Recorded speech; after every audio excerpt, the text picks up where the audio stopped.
ಪ್ರವಾಹ ಉಂಟಾದಲ್ಲಿ ತಕ್ಷಣವೇ ಸ್ಥಳಾಂತರಕ್ಕೆ ಕ್ರಮವನ್ನು ಕೈಗೊಳ್ಳುವಂತೆ ಬಾಗಲಕೋಟೆ ಜಿಲ್ಲಾಧಿಕಾರಿ ಜಾನಕಿ ಕೆಎಂ ಅವರು ಅಧಿಕಾರಿಗಳಿಗೆ ಸೂಚಿಸಿದ್ದಾರೆ. ಜುಲೈ 25 ಮಧ್ಯಾಹ್ನ 3 ಗಂಟೆ ಬಾಗಲಕೋಟೆ ಜಿಲ್ಲೆಯ ತ್ರಿವಳಿ ನದಿಗಳಾದ ಕೃಷ್ಣಾ, ಮಲಪ್ರಭಾ ಹಾಗೂ ಘಟಪ್ರಭಾ ನದಿಗಳ ಹರಿಯುವ ಪ್ರಮಾಣ ದಿನದಿಂದ ದಿನಕ್ಕೆ ಹೆಚ್ಚಾಗ್ತಾ ಇದ್ದು, ಪ್ರವಾಹ ಭೀತಿ ಉಂಟಾದಲ್ಲಿ ಗ್ರಾಮಸ್ಥರನ್ನು ತಕ್ಷಣವೇ ಸ್ಥಳಾಂತರಕ್ಕೆ ಮುಂದಾಗಬೇಕು ಎಂದು ಜಿಲ್ಲಾಧಿಕಾರಿ ಹಾಗೂ ಜಿಲ್ಲಾ ವಿಪತ್ತು ನಿರ್ವಹಣಾ ಪ್ರಾಧಿಕಾರದ ಅಧ್ಯಕ್ಷರೂ ಆಗಿರುವ ಜಾನಕಿ ಕೆಎಂ ಅವರು ಅಧಿಕಾರಿಗಳಿಗೆ ಸೂಚಿಸಿದ್ದಾರೆ. ಜಿಲ್ಲಾಧಿಕಾರಿಗಳ ಕಚೇರಿಯ ಸಭಾಂಗಣದಲ್ಲಿ ಜಿಲ್ಲಾ ವಿಪತ್ತು ನಿರ್ವಹಣಾ ಪ್ರಾಧಿಕಾರದ ಸಭೆಯ ಅಧ್ಯಕ್ಷತೆ ವಹಿಸಿ ಮಾತನಾಡಿದ ಅವರು, ಈಗಾಗಲೇ ಆಲಮಟ್ಟಿ ಜಲಾಶಯದಿಂದ 2,75,000 ಕ್ಯೂಸೆಕ್ ನೀರು ಹರಿದು ಬಿಡಲಾಗುತ್ತಿದೆ. ಈ ಪ್ರಮಾಣ ಹೆಚ್ಚಾಗಲಿದ್ದು, ಬಾಧಿತ ಗ್ರಾಮಗಳ ಜನ ಹಾಗೂ ಜಾನುವಾರುಗಳನ್ನು ಸುರಕ್ಷಿತ ಸ್ಥಳಕ್ಕೆ ಸ್ಥಳಾಂತರಿಸಲು ಸನ್ನದ್ಧರಾಗಬೇಕು ಅಂತ ಹೇಳಿದರು. ಹಿಪ್ಪರಗಿ ಜಲಾಶಯದಿಂದ 1,67,000 ಕ್ಯೂಸೆಕ್ ನೀರು ಹರಿದು ಬರುತ್ತಿದೆ. ಈ ಪ್ರಮಾಣ ಹೆಚ್ಚಳವಾಗುವ ಸಾಧ್ಯತೆ ಇರುವುದರಿಂದ ತೊಂದರೆಗೆ ಒಳಗಾಗುವ ಮುತ್ತೂರು, ಶೂರಪಾಲಿ, ತುಬಚಿ ಹಾಗೂ ಕಂಕನವಾಡಿ ನಡುಗಡ್ಡೆ ಗ್ರಾಮಗಳ ಸ್ಥಳಾಂತರಕ್ಕೆ ಗ್ರಾಮ ಹಾಗೂ ತಾಲೂಕಾ ನಿರ್ವಹಣೆಯ ತಂಡ ಎಲ್ಲ ರೀತಿಯಿಂದ ಸನ್ನದ್ಧರಾಗಿ ಯುದ್ಧೋಪಾದಿಯಲ್ಲಿ ಕಾರ್ಯವನ್ನು ನಿರ್ವಹಿಸಲು ತಿಳಿಸಿದರು. ಪ್ರವಾಹ ನಿರ್ವಹಣೆಗೆ ಸ್ಥಾಪಿಸಲಾದ ಕಾಳಜಿ ಕೇಂದ್ರಗಳಲ್ಲಿ ಅಗತ್ಯ ಮೂಲಭೂತ ಸೌಲಭ್ಯಗಳು ಇರುವಂತೆ ನೋಡಿಕೊಳ್ಳಬೇಕು. ಜಾನುವಾರುಗಳಿಗೂ ಸಹ ಮೂಲ ಸೌಕರ್ಯಗಳನ್ನು ಒದಗಿಸಬೇಕು ಅಂತ ತಿಳಿಸಿದರು. ಪ್ರವಾಹ ನಿರ್ವಹಣೆ ಕಾರ್ಯದಲ್ಲಿ ಬೇಜವಾಬ್ದಾರಿ ಸಲ್ಲದು. ಎಲ್ಲ ರೀತಿಯ ಸಿದ್ಧತೆ ಇದ್ದರೂ ಕಾರ್ಯದಲ್ಲಿ ಲೋಪವಾಗಿ ಸಮಸ್ಯೆ ಉಂಟಾದಲ್ಲಿ ಸಂಬಂಧಿಸಿದ ಅಧಿಕಾರಿಗಳ ಮೇಲೆ ಸೂಕ್ತ ಕ್ರಮವನ್ನು ತೆಗೆದುಕೊಳ್ಳಲಾಗುವುದು ಅಂತ ಹೇಳಿದರು. ಜಿಲ್ಲೆಯಲ್ಲಿ ಈಗಾಗಲೇ ಜಮಖಂಡಿ ಮತ್ತು ಮುಧೋಳ ತಾಲೂಕಾ ಸೇರಿ ಒಟ್ಟು 8 ಸೇತುವೆಗಳು ಜಲಾವೃತಗೊಂಡಿದ್ದು, ಸೇತುವೆ ಕಡೆ ಜನರು ಹೋಗದಂತೆ ಸುರಕ್ಷತಾ ದೃಷ್ಟಿಯಿಂದ ಬ್ಯಾರಿಕೇಡ್ ಅಳವಡಿಸಿ ನಿಗಾವಹಿಸಲು ತಿಳಿಸಿದರು. ಇನ್ನು ನವಿಲು ತೀರ್ಥ ಜಲಾಶಯದ ಭರ್ತಿಗೆ 4 ರಿಂದ 5 ದಿನ ಬೇಕಾಗುತ್ತದೆ. ನಂತರ ನೀರು ಬಿಡಲು ಪ್ರಾರಂಭಿಸಲಾಗುತ್ತದೆ. ತಿಂಗಳಾನುಗಟ್ಟಲೆ ಪ್ರವಾಹ ನಿಯಂತ್ರಣ ಸಿದ್ಧತೆಗೆ ಸಭೆ ನಡೆಸಲಾಗಿತ್ತು. ಇನ್ನು ಮುಂದೆ ಫೀಲ್ಡ್ಗೆ ಇಳಿದು ಕೆಲಸ ಮಾಡಬೇಕು. ಯಾವುದೇ ರೀತಿಯ ಅನಾಹುತ ಆಗದಂತೆ ಜವಾಬ್ದಾರಿಯಿಂದ ಕಾರ್ಯವನ್ನು ನಿರ್ವಹಿಸಬೇಕು ಅಂತ ತಿಳಿಸಿದರು.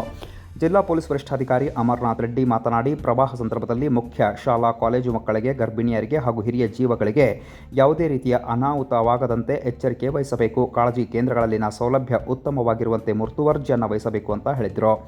ಇನ್ನು ಜಿಲ್ಲಾ ಪಂಚಾಯಿತಿಯ ಮುಖ್ಯ ಕಾರ್ಯನಿರ್ವಾಹಕ ಅಧಿಕಾರಿ ಶಶಿಧರ್ ಕುರೇರ್ ಅವರು ಮಾತನಾಡಿ, ವಿವಿಧ ಜಲಾಶಯಗಳ ನೀರಿನ ಮಟ್ಟ ಹೆಚ್ಚಾಗ್ತಾ ಇದ್ದು, ಪ್ರವಾಹ ಭೀತಿ ಉಂಟಾಗುತ್ತಿರುವ ಹಿನ್ನೆಲೆಯಲ್ಲಿ ತಂಡವಾಗಿ ನಿರ್ವಹಣೆ ಮಾಡುವ ಕಾರ್ಯವಾಗಬೇಕು. ಸ್ಥಳೀಯ ಜನರು ನದಿಯ ಹತ್ತಿರ ಹಾಗೂ ಮೀನು ಹಿಡಿಯಲು ಹೋಗದಂತೆ ನೋಡಿಕೊಳ್ಳಬೇಕು ಎಂದು ಅವರು ಅನೇಕ ವಿಚಾರಗಳನ್ನು ಅಧಿಕಾರಿಗಳಿಗೆ ತಿಳಿಸಿದರು. ಸಭೆಯಲ್ಲಿ ಅಪರ ಜಿಲ್ಲಾಧಿಕಾರಿ ಪರಶುರಾಮ್ ಶಿಣ್ಣಾಳಕರ್, ಜಿಲ್ಲಾ ಪಂಚಾಯಿತಿಯ ಯೋಜನಾ ನಿರ್ದೇಶಕ ಎನ್.ವೈ. ಬಸರಿಗಿಡದ್, ಉಪವಿಭಾಗಾಧಿಕಾರಿಗಳಾದ ಸಂತೋಷ್ ಜಗಳಾಸರ್, ಶ್ವೇತಾ ಬೀಡಿಕರ್, ಆಹಾರ ಇಲಾಖೆಯ ಜಂಟಿ ನಿರ್ದೇಶಕ ಶ್ರೀಶೈಲ್ ಕಂಕನವಾಡಿ, ಜಂಟಿ ಕೃಷಿ ನಿರ್ದೇಶಕ ಲಕ್ಷ್ಮಣ್ ಕಳ್ಳೆನ್ನವರ್ ಸೇರಿದಂತೆ ವಿವಿಧ ಇಲಾಖೆಗಳ ಅಧಿಕಾರಿಗಳು ಉಪಸ್ಥಿತರಿದ್ದರು.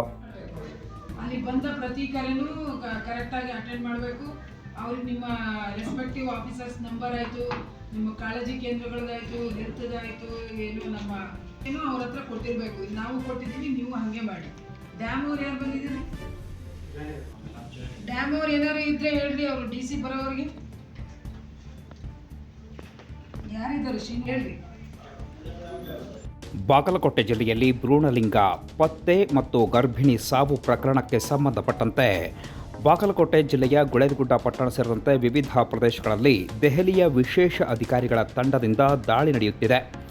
ವಿವಿಧ ಆಸ್ಪತ್ರೆಗಳಲ್ಲಿ ದಾಳಿ ನಡೆಸಿ ದೆಹಲಿಯ ಪ್ರಸವ ಪೂರ್ವ ಭ್ರೂಣಲಿಂಗ ಪತ್ತೆ ತಡೆ ಕಾಯ್ದೆಯ ತಂಡದ ಅಧಿಕಾರಿಗಳು ಪರಿಶೀಲನೆಯನ್ನು ನಡೆಸ್ತಾ ಇದ್ದಾರೆ. ಸುಮಾರು 15 ಜನ ಅಧಿಕಾರಿಗಳ ತಂಡದಿಂದ ದಾಳಿ ನಡೆಯುತ್ತಿದೆ. ಜುಲೈ 25 ಬಾಗಲಕೋಟೆ ಜಿಲ್ಲೆಯ ಗುಳೇದಗುಡ್ಡ ಪಟ್ಟಣ, ಮುಧೋಳ, ಜಮಖಂಡಿ ಸೇರಿದಂತೆ ವಿವಿಧ ಪ್ರದೇಶಗಳಲ್ಲಿರುವ ಖಾಸಗಿ ಆಸ್ಪತ್ರೆ ಸೇರಿ ಇತರೆ ಆಸ್ಪತ್ರೆಗಳಲ್ಲಿ ಪರಿಶೀಲನೆಯನ್ನು ನಡೆಸ್ತಾ ಇದ್ದಾರೆ. ಗುಳೇದಗುಡ್ಡ ಪಟ್ಟಣದ ಬನಶಂಕರಿ ಆಸ್ಪತ್ರೆ ಮೇಲೆ ದಾಳಿ ನಡೆಸಿದ್ದು, ಈ ವೇಳೆ ಸ್ಕ್ಯಾನಿಂಗ್ ಮಷಿನ್ ಪತ್ತೆಯಾಗಿದ್ದು ಸೀಸ್ ಮಾಡಲಾಗಿದೆ. ಡಾಕ್ಟರ್ ಬಂಟನೂರ್ ಒಡೆತನದ ಬನಶಂಕರಿ ಆಸ್ಪತ್ರೆ ಇದಾಗಿದ್ದು, ಆಸ್ಪತ್ರೆಯಲ್ಲಿ ಪರಿಶೀಲನೆ ನಡೆದಿದೆ. ಜೊತೆಗೆ ಅನಧಿಕೃತವಾಗಿ ಸ್ಕ್ಯಾನಿಂಗ್ ಮಷಿನ್ ಇಟ್ಟುಕೊಂಡು ಭ್ರೂಣಲಿಂಗ ಪತ್ತೆ ಮಾಡುತ್ತಿದ್ದ ಆರೋಪ ಕೂಡ ಕೇಳಿಬಂದಿದೆ. ಆಸ್ಪತ್ರೆ ಹಾಗೂ ಸ್ಕ್ಯಾನಿಂಗ್ ಮಾಡಿರುವ ವೈದ್ಯರ ವಿರುದ್ಧ ದೂರು ದಾಖಲು ಮಾಡಲು ದೆಹಲಿಯ ವಿಶೇಷ ಅಧಿಕಾರಿಗಳ ತಂಡ ಸಿದ್ಧತೆ ನಡೆಸಿಕೊಂಡಿದೆ. ಜೊತೆಗೆ ಬಾಗಲಕೋಟೆ ಜಿಲ್ಲೆಯ ವಿವಿಧ ಪ್ರದೇಶಗಳಲ್ಲಿರುವ ಖಾಸಗಿ ಆಸ್ಪತ್ರೆ ಮತ್ತು ಇತರೆ ಆಸ್ಪತ್ರೆಗಳ ಮೇಲೆ ದಾಳಿ ನಡೆಸಿ ಪರಿಶೀಲನೆಯನ್ನು ನಡೆಸಲಾಗುತ್ತಿದೆ. ಒಟ್ಟಾರೆ ಮಹಾಲಿಂಗಪುರದ ಗರ್ಭಪಾತ ಪ್ರಕರಣ, ಭ್ರೂಣಲಿಂಗ ಪತ್ತೆ, ಗರ್ಭಿಣಿ ಸಾವು ಈ ಎಲ್ಲ ವಿಚಾರಕ್ಕೆ ಸಂಬಂಧಪಟ್ಟಂತೆ ದೆಹಲಿಯ ಅಧಿಕಾರಿಗಳ ತಂಡ ಸದ್ಯಕ್ಕೆ ಬಾಗಲಕೋಟೆ ಜಿಲ್ಲೆಯ ವಿವಿಧ ಪ್ರದೇಶಗಳ ಆಸ್ಪತ್ರೆಗಳಲ್ಲಿ ದಾಳಿಯನ್ನು ನಡೆಸಿ ತನಿಖೆಯನ್ನು ನಡೆಸುತ್ತಿದೆ.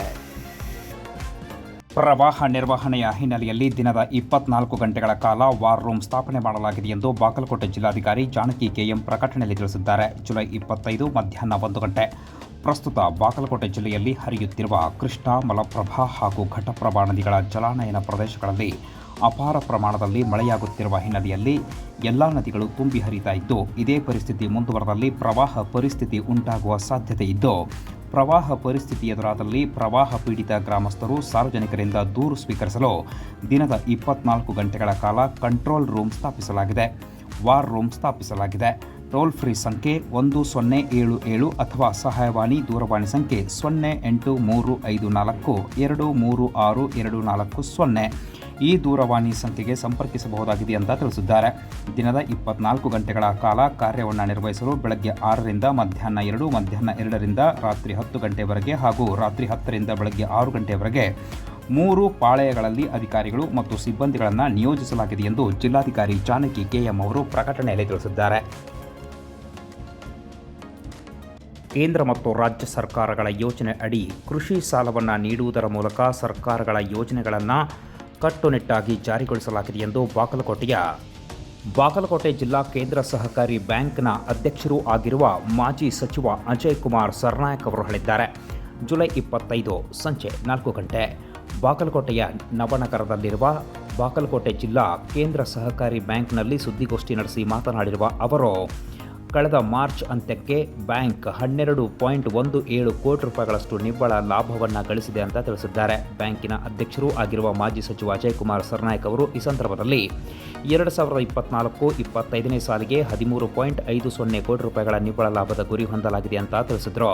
ಮಾರ್ಚ್ ಅಂತ್ಯಕ್ಕೆ ಬ್ಯಾಂಕ್ 204.35 ಕೋಟಿ ರೂಪಾಯಿ ಷೇರು ಬಂಡವಾಳ 354.18 ಕೋಟಿ ರೂಪಾಯಿಗಳ ನಿಧಿಗಳು ಮತ್ತು 558.53 ಕೋಟಿ ರೂಪಾಯಿಗಳ ಸ್ವಂತ ಬಂಡವಾಳವನ್ನು ಹೊಂದಿದ್ದು ಅನೇಕ ವಿಚಾರಗಳನ್ನು ಹಂಚಿಕೊಂಡರು. ಜೊತೆಗೆ ಕೇಂದ್ರ ಮತ್ತು ರಾಜ್ಯ ಸರ್ಕಾರಗಳ ಯೋಜನೆಗಳ ಅಡಿ ದುಡಿಯುವ ಕೈಗಳಿಗಾಗಿ ಪಶು ಸಂಗೋಪನೆಗಾಗಿ ಕೃಷಿ ಸಾಲವನ್ನು ನೀಡುವುದರ ಮೂಲಕ ರಾಜ್ಯ ಮತ್ತು ಕೇಂದ್ರ ಸರ್ಕಾರಗಳ ಯೋಜನೆಗಳನ್ನು ಕಟ್ಟುನಿಟ್ಟಾಗಿ ಜಾರಿಗೊಳಿಸಲಾಗಿದೆ ಅಂತ ತಿಳಿಸಿದರು.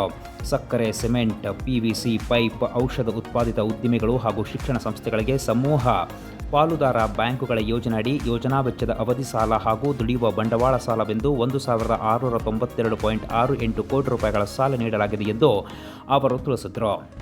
270.16 ಕೋಟಿ ರೂಪಾಯಿಗಳಷ್ಟು ವ್ಯಕ್ತಿಗತ ಕೃಷಿಯೇತರ ಸಾಲ ಒದಗಿಸಿದೆ. ನೇಕಾರಿಕೆ ಉದ್ಯೋಗಕ್ಕೆ ಮಾಧ್ಯಮಿಕ ಹಾಗೂ ದುಡಿಯುವ ಬಂಡವಾಳ ಸಾಲವಾಗಿ 4.78 ಕೋಟಿ ರೂಪಾಯಿಗಳನ್ನು ನೀಡಲಾಗಿದೆ ಅಂತ ತಿಳಿಸಿದರು. ಜಿಲ್ಲೆಯ 458 ಸ್ವಸಹಾಯ ಸಂಘಗಳಿಗೆ ಶೂನ್ಯ ಬಡ್ಡಿ ದರದಲ್ಲಿ 10.87 ಕೋಟಿ ರೂಪಾಯಿ ನೀಡಿದ್ದು, ಮುಂಬರುವ ಆರ್ಥಿಕ ವರ್ಷದಲ್ಲಿ 1327 ಸ್ವಸಹಾಯ ಸಂಘಗಳಿಗೆ 15.10 ಕೋಟಿ ಸಾಲ ವಿತರಣೆಯ ಗುರಿ ಹೊಂದಲಾಗಿದೆ ಅಂತ ತಿಳಿಸಿದರು.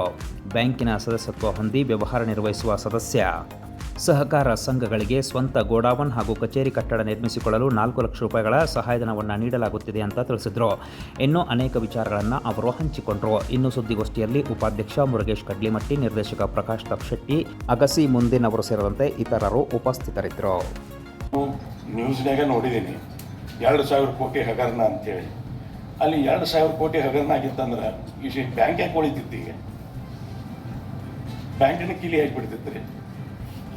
ಏನೋ ಅಪಾದನೆ ಮಾಡುವಾಗ ನಿರ್ದಿಷ್ಟವಾಗಿ ಇಂಥ ಇದ್ರೊಳಗೆ ಏನು ಲೆಂಡಿಂಗ್ ಮಾಡಿದ್ದಾರೆ, ಅಲ್ಲಿ ಏನಾದರೂ ಅವ್ಯವಹಾರ ಆಗಿದ್ದರೆ. ಕೃಷ್ಣಾ ಮೇಲ್ದಂಡೆ ಯೋಜನೆಯ ಸಂತ್ರಸ್ತರ ವಿಚಾರದಲ್ಲಿ ವಕೀಲ ಸಮುದಾಯವನ್ನು ಮಾಜಿ ಕೇಂದ್ರ ಸಚಿವ ವಿಜಯಪುರದ ಶಾಸಕ ಬಸನಗೌಡ ಪಾಟೀಲ್ ಯತ್ನಾಳ್ ಅವರು ಅವಮಾನಿಸಿದ್ದನ್ನು ನಾನು ಖಂಡಿಸುತ್ತೇನೆ ಎಂದು ಬಾಗಲಕೋಟೆ ನಗರದಲ್ಲಿ ವಕೀಲರ ಸಂಘದ ಜಿಲ್ಲಾ ಅಧ್ಯಕ್ಷ ರಮೇಶ್ ಬದ್ನೂರ್ ಅವರು ಹೇಳಿದ್ದಾರೆ. ಜುಲೈ 25 ಸಂಜೆ 4 ಗಂಟೆ ಬಾಗಲಕೋಟೆಯ ನವನಗರದ ತಮ್ಮ ಕಚೇರಿಯಲ್ಲಿ ಮಾತನಾಡಿರುವ ಅವರು, ಕಳೆದ ದಿನಾಂಕ 24ರಂದು ಸದನದಲ್ಲಿ ಮಾಜಿ ಕೇಂದ್ರ ಸಚಿವರು ಆಗಿರುವ ವಿಜಯಪುರ ನಗರ ಶಾಸಕ ಬಸನಗೌಡ ಪಾಟೀಲ್ ಯತ್ನಾಳ್ ಅವರು ಕೃಷ್ಣಾ ಮೇಲ್ದಂಡೆ ಯೋಜನೆಯ ವಿಚಾರದಲ್ಲಿ ಸಂತ್ರಸ್ತರನ್ನು ವಕೀಲರು ದುರ್ಬಳಕೆ ಮಾಡಿಕೊಳ್ಳುತ್ತಾರೆ, ಅವರ ಹಣವನ್ನು ಅವರೇ ದುರ್ಬಳಕೆ ಮಾಡಿಕೊಳ್ಳುತ್ತಾರೆ ಎಂದು ಆರೋಪ ಮಾಡಿದ ಹಿನ್ನೆಲೆಯಲ್ಲಿ ಇದನ್ನು ನಾವು ಉಗ್ರವಾಗಿ ಖಂಡಿಸುತ್ತೇವೆ ಅಂತ ಹೇಳಿದ್ದಾರೆ. ಇನ್ನು ನೊಂದವರಿಗೆ ನ್ಯಾಯ ಸಿಗದಂಥವರಿಗೆ ನ್ಯಾಯವನ್ನು ದೊರಕಿಸಿಕೊಡಲು ವಕೀಲ ಸಮುದಾಯ ನಿತ್ಯ ಹೋರಾಟ ಮಾಡುತ್ತದೆ. ಅದರಲ್ಲೂ ಕೂಡ ಕೃಷ್ಣಾ ಮೇಲ್ದಂಡೆ ಯೋಜನೆಯ ಸಂತ್ರಸ್ತರಿಗೆ ಭೂ ಪರಿಹಾರ ಕೊಡಿಸಲು ಸಾಕಷ್ಟು ಹೋರಾಟವನ್ನು ಮಾಡುತ್ತಿದೆ. ಆದರೆ ಯತ್ನಾಳ್ ಅವರು ಈ ರೀತಿ ಆರೋಪ ಮಾಡಿದ್ದಕ್ಕೆ ನಾವು ಖಂಡನೆಯನ್ನು ವ್ಯಕ್ತಪಡಿಸುತ್ತೇವೆ. ಕೆಲವೇ ದಿನಗಳಲ್ಲಿ ವಕೀಲರ ಸಂಘದ ಸಭೆ ಕರೆದು ಮುಂದಿನ ತೀರ್ಮಾನವನ್ನು ತೆಗೆದುಕೊಳ್ಳುತ್ತೇವೆ ಎಂದು ಅವರು ಈ ಸಂದರ್ಭದಲ್ಲಿ ಯತ್ನಾಳ್ ಅವರ ಹೇಳಿಕೆಗೆ ತಿರುಗೇಟನ್ನು ನೀಡಿದ್ದು ಹೀಗೆ. ಮೊನ್ನೆ ದಿನಾಂಕ 23/7/2023 24ರಂದು ಏನು ವಿಧಾನಸಭಾ ಅಧಿವೇಶನದಲ್ಲಿ ಏನು ಕೃಷ್ಣಾ ಮೇಲ್ದಂಡೆ ಯೋಜನೆ ಮತ್ತು ಅದಕ್ಕೆ ಪರಿಹಾರ ವಿತರಣೆ ಈ ಬಗ್ಗೆ ಚರ್ಚೆ ಮಾಡ್ತಕ್ಕಂಥ ಸಂದರ್ಭದಲ್ಲಿ ಇವತ್ತು ಈ ಮುಳುಗಡೆ ಜಮೀನು ಕಳೆಕೊಂಡಂಥ ಮುಳುಗಡೆ ಸಂತ್ರಸ್ತರಿಗೆ ಇವತ್ತು ನ್ಯಾಯಾಲಯ ಈ ರೀತಿಯಲ್ಲಿ ಅವಾರ್ಡ್ ಮಾಡ್ತಾ ಇದೆ ಮತ್ತು ಈ ರೀತಿಯಲ್ಲಿ ಸರ್ಕಾರಕ್ಕೆ ಹೊರೆ ಆಗ್ತಾ ಇರತಕ್ಕಂಥ ಒಂದು ಚರ್ಚೆ ಸಂದರ್ಭದಲ್ಲಿ ಆಗ ಮಧ್ಯದಲ್ಲಿ ಮಾತನಾಡಿದಂಥ ಸನ್ಮಾನ್ಯ ವಿಜಯಪುರ ನಗರದ ಶಾಸಕರಂಥ ಯತ್ನಾಳ್ ಅವರು ಎಷ್ಟು ಅವಾರ್ಡ್ ಆಗ್ತದೆ, ಅದು ಸುಮಾರು 5 ಕೋಟಿ ಆಗ್ತದೋ 6 ಕೋಟಿ ಆಗ್ತದೋ 3 ಕೋಟಿ ಆಗ್ತದೋ, ಆ ಅವಾರ್ಡ್ ಎಲ್ಲದೂ ಕೂಡ ರೈತರಿಗೆ ಮುಟ್ಟೋದಿಲ್ಲ. ಈ ವಕೀಲರೆಲ್ಲರೂ ಕೂಡ ಮೋಸ ಮಾಡಿ ಮತ್ತೊಂದು ಬ್ಯಾಂಕ್ ಖಾತೆಯನ್ನು ತೆಗೆದು ಸುಮಾರು 50-60% ವಕೀಲ ಸಮುದಾಯನೇ ಆ ಹಣವನ್ನು ದುರ್ಬಳಕೆ ಮಾಡಿಕೊಳ್ತಾರೆ ಅಥವಾ ಎತ್ತಿ ಹಾಕ್ತಾರೆ ಅಂತಕ್ಕಂಥ ಒಂದು ಏನು ಆರೋಪ ಮಾಡಿದ್ದಾರೆ ವಕೀಲ ಸಮುದಾಯದ ಮೇಲೆ. ಆ ವಕೀಲ ಸಮುದಾಯಕ್ಕೆ ಅವಮಾನ ಮಾಡುವ ರೀತಿಯಲ್ಲಿ ಏನು ಅವ್ರು ಮಾತಾಡಿದ್ದಾರೆ. ಮತ್ತು ಆ ವಕೀಲರ ಮೇಲೆ ಇರ್ತಕ್ಕಂಥ ಭರವಸೆಯನ್ನು ರೈತರು ಕಳ್ಕೊಳ್ಳುವ ರೀತಿಯಲ್ಲಿ ಏನು ಮಾತಾಡಿದ್ದಾರೆ. ಇದು ಇಡೀ ವಕೀಲರ ಸಮುದಾಯಕ್ಕೆ ಮಾಡಿದಂಥ ಒಂದು ಅವಮಾನ ಆಗಿದೆ ಮತ್ತು ಮಾನ ಹರಣ ಮಾಡಿದ್ದಾರೆ. ಹಾಗಾಗಿ ನಾನು ಸನ್ಮಾನ್ಯ ಬಸವನಗೌಡ ಪಾಟೀಲ್ರವರ ಈ ಆರೋಪವನ್ನು ನಾನು ಅತ್ಯಂತ ಗಂಭೀರವಾಗಿ ಮತ್ತು ಉಗ್ರವಾಗಿ ಖಂಡಿಸ್ತೇನೆ. ಯಾಕಂತ ಹೇಳಿದರೆ ಇವತ್ತು ವಕೀಲರ ಸಮುದಾಯ ಯಾವ ಸಮುದಾಯ ಅನ್ಯಾಯಕ್ಕೊಳಗಾಗಿದೆ ಆ ಸಮುದಾಯದ ಜೊತೆ ನಿಂತುಕೊಂಡು ಅವರಿಗೆ ಪರಿಹಾರವನ್ನು ಕೊಡಿಸಲಿಕ್ಕೆ ಒಂದು ಹೋರಾಟ ಮಾಡ್ತಕ್ಕಂಥ ಕೆಲಸವನ್ನು ನಮ್ಮ ವಕೀಲ ಸಮುದಾಯ ಮಾಡ್ತಾ ಇದೆ. ಆ ನಿಟ್ಟಿನಲ್ಲಿ ವಕೀಲರ ಸಮುದಾಯ ಸಂತ್ರಸ್ತರಿಗೆ ನ್ಯಾಯ ದೊರಕಿಸುವ ರೀತಿಯಲ್ಲಿ ಕೆಲಸ ಮಾಡ್ತಾ ಇದೆ. ಆದರೆ ನೀವು ವಿರೋಧ ಪಕ್ಷ ಸ್ಥಾನದಲ್ಲಿ ಇದ್ದುಕೊಂಡು ಸರ್ಕಾರದ ಮೇಲೆ ಒತ್ತಡ ಹಾಕಿ ನೀವು ಮುಳುಗಡೆ ಸಂತ್ರಸ್ತರಿಗೆ ಅನುದಾನ ಬಿಡುಗಡೆ ಮಾಡಬೇಕು, ಏನೋ ಮುಳುಗಡೆ ಏನು 1.5 ಲಕ್ಷ ಕೋಟಿ ರೂಪಾಯಿ ಇವತ್ತು ಪೆಂಡಿಂಗ್ ಇದೆ, ಆ ಅನುದಾನವನ್ನು ಕೊಡಬೇಕು ಅಂತೇಳಿ ಸರ್ಕಾರದ ಮೇಲೆ ಒತ್ತಡ ಹಾಕಬೇಕಾಗಿತ್ತು. ಹೊರತು ನೀವು ವಕೀಲರ ಮೇಲೆ ಮಾಡಿದಂಥ ಆರೋಪವನ್ನು ನಾವು ವಕೀಲರ ಸಂಘಗಳು ಬರೀ ಉಗ್ರವಾಗಿ ಖಂಡಿಸ್ತೇವೆ ಮತ್ತು ಭಾಳ ಗಂಭೀರವಾಗಿ ಪರಿಗಣಿಸಿದ್ದೇವೆ.